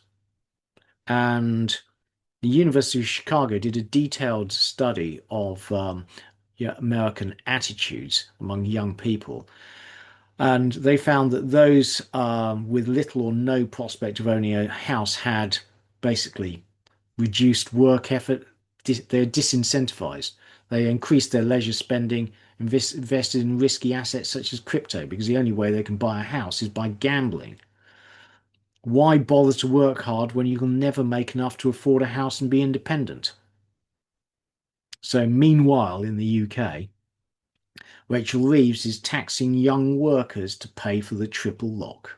Okay, and finally, some other charts. So I thought this was really interesting. Thank you to Weasel on our Discord for sending me this. This is from the latest PwC survey of CEOs. And this chart is quite difficult to interpret, but what it shows is about 55% of companies have seen no or negative benefits from AI. So 1% of companies have seen an increase in costs and a decrease in revenues. 12% have seen an increase in revenues and decrease in costs. So essentially 45% have seen some sort of benefit and 55% have seen none so far. And frightening chart of the week. The UN are forecasting that Nigeria will have 7.5 or 7.6 million births in 2025, compared to 6.3 million for the whole of Europe and Russia. So, you know, how will the two economies do in the next 25 years? And finally, on to good news. So, good news for UK consumers is that the banks have lost their bid to stop the UK payments regulator from imposing a cap on cross-border interchange fees. So back in 2021-22, MasterCard and Visa increased the charges for using your credit card abroad from about 0.2% to 1.15%.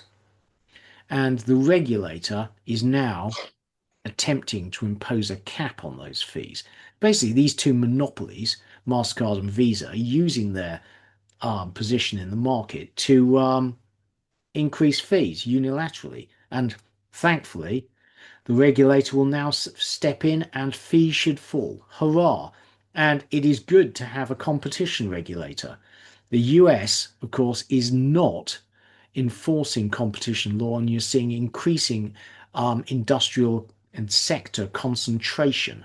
And that's why, prices, profit margins in the US are so strong. Concluding comments. Well, we're living through extraordinary times. This bull market is accelerating. Um, Typically, the last week sees another 50% rise. We've just seen a 36% rise in silver. Now, how much higher can it go? Every attempt to call a top has been wrong. So, what are your thoughts, Richard?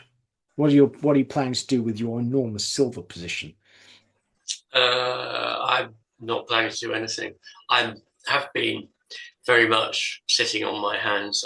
As you know, I've put some money now into um, oil companies, oil services, and oil producers. But I did that in sort of October, November time, and I haven't really done anything since then.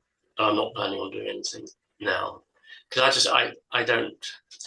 I have a sense that this is a permanent adjustment. I have a sense that the mining companies haven't caught up Okay. with the increase in the price of both silver and gold, but I Yeah. don't really have a sense as to when it's going to settle down. So I'm just Mm. sitting on my hands doing nothing. Well, it's taken me a long time to realize that, you've been totally right and I've been totally wrong. So, during the week, actually, I sold some more of my gilts and bought some more copper, despite the copper having done enormously well. And, thank you very much to Simon W. on our Discord, who again has been educating me over the past couple of years. Because previously, I've really struggled psychologically to buy stocks at new highs. And that's his whole game. And he's been entirely right. And, being a value investor in this game has been, just totally wrong. And when I look at copper, I just can't see a solution, essentially. So, it's absolutely needed for electrification, and we we just don't seem to have enough of it. So it's going to keep going. And And I in also May, think these. I you go. I also think these investments are for 5 or 10 years, Keith. I don't think they're Yeah. not sort of my time horizon is 12 months. It's not my time horizon. Is long. I Yeah. think it'll take that long to play out, or the moves will be that large that they'll take that long to play out. Yeah. But it's a great time to be an asset holder, essentially, and very bad if you're young, because like Yeah, financial assets going through the moon, and if you want to borrow money, interest rates are high. yeah, absolutely. So And the world is losing faith in debt, isn't it? Because yeah, there's too much of it. So the world is slowly moving into real assets, be it industrial production assets or commodities yeah. or property. Um, So yeah, to a bit, but I still hold a lot of gilts, and I still expect them to do well this year as inflation comes down. But to reiterate, at some stage, I'm moving into the oil trade yeah, and ditching the whole lot. yeah, So this is copper miners ETF. I bought it in November. It's up a third. It's just shocking. I mean, your silvers must be doing even better, but I'm, yeah. Well done, Keith. buying it at these levels, I've done it, I bought more, but I mean, part of me thinks, Christ, really? You know? I mean, this might be a bumpy ride, mightn't it? We Yeah. may have to just hang on for grim death because we know that the thesis is a long-term thesis and it's right. Yeah. Meanwhile, I still hold some REITs. They've been an utter disaster. This is renewables infrastructure group. Its dividend is well covered. There's like dividend yields 11%, 38% discount to NAV. So, I'm still getting decent income, but mark to market losses are really shocking. Yeah.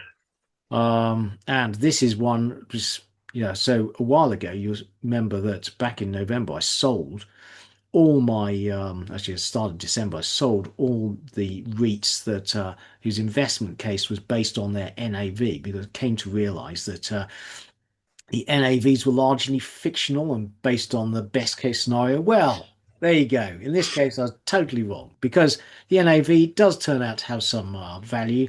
It was taken out this morning with a bid at 41.8p. So shares up 17%.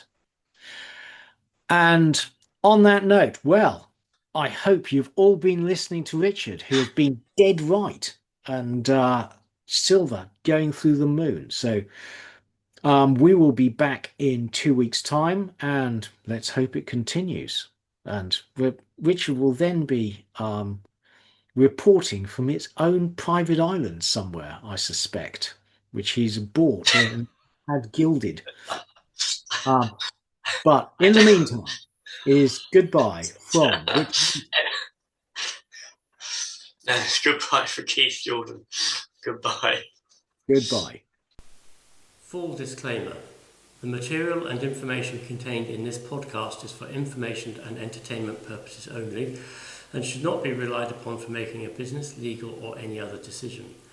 We may own or have a financial interest in any securities mentioned. Listeners should conduct their own research or consult a professional investment advisor before making any decisions regarding topics mentioned on the show. Whilst we endeavour to ensure that the information presented on the show is correct, we make no representations or warranties of any kind, express or implied, with respect to the podcast and website or to any information, products, services or related graphics discussed or presented in the podcast or website. Any reliance you place on such material is strictly at your own risk.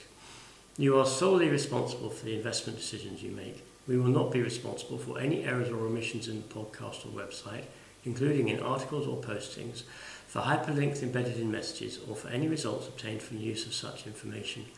Nor will we be liable for any loss or damage, including consequential damages, if any, caused by a reader's reliance on any information provided by the podcast or website.